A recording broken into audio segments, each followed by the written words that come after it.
Hello, if you have made it this far, that means you are serious about learning how to trade. It's not the strategy that blows up a trader's account. It is their bad risk management, right? So if you learn this one skill, you can survive anything the market throws at you. What is risk management? So risk management is how you control how much you can lose on a certain trade. It's your defense, right? Think of it like your wall, right? And you know, the market makers are coming to you into this wall. It is your defense against them, right? So it's what keeps you in this game. If you blow your account, you're out of the game. The institution's won, and that's what you want to avoid. It's like boxing. You can't just swing wild. You have to protect yourself. Same thing goes in boxing. Same thing goes in the market. You have to protect yourself. You can't just go out full porting every play, with no defense on the line. How much should you risk? Okay, so the golden rule in trading is you only risk 1 to 2% of your account, right? That is what you want to do. It is a little bit harder when you have a smaller account, but for that, I would recommend going a little bit higher than 1 to 2% because it is going to be harder to make gains on the account if you're only risking 1 to 2% on, let's say, $1,000 account. But with that being said, you have to be very, very strict of your stop losses. So negative 25%, negative 35%. As soon as those get hit, boom, you're done, right? You don't want to keep averaging down or over leveraging in this case. Position sizing. We dove into it a little bit right before this, but let me give you guys the simple breakdown formula for it. How many shares or contracts you buy depends on how much you're willing to lose. You put $100. Your $100 is now risk on. You are risking that $100 to make you some money. You can't be emotionally attached to it. And we'll dive into that in the more advanced course. That $100 does not matter anymore. As soon as you take it out and sell and for profit, that's when that $100 is back in your pocket.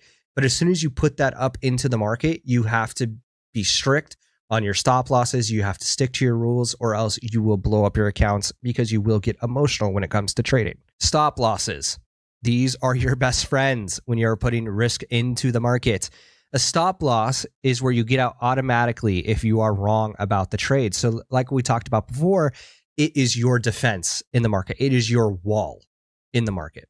It is your protection. So why a stop loss is key. Without a stop, you can lose way, way, way more than you anticipated.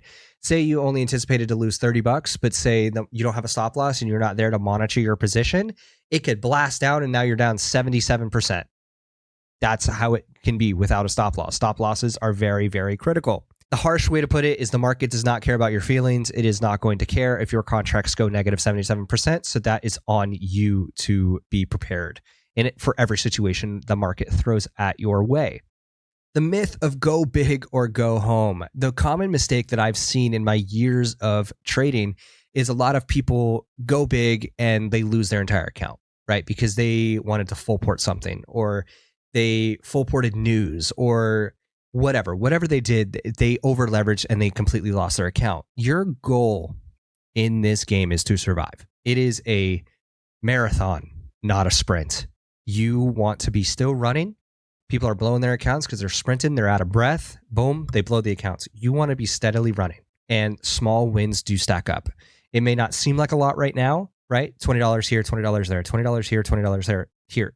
That is $20 you did not have before, and you made it by clicking buttons on your screen. Eventually, that $20 will be $200, $200, $200, $2,000, $2,000, $2,000, $20,000, $20,000. You just have to take it slow and manage your risk.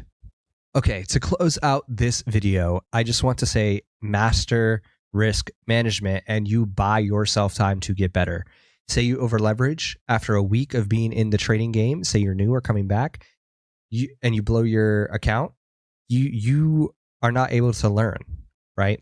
But say you take it slow and your account lasts 2 to 3 weeks, you might learn something that in the second week that you can't learn from the first week because you blew your account. Hopefully that's making sense. But my goal here is to teach you that risk management is very, very important and not something to just push off to the side. In the next video, we are going to dive into mindset. That is where the real battle begins. So let's dive into that.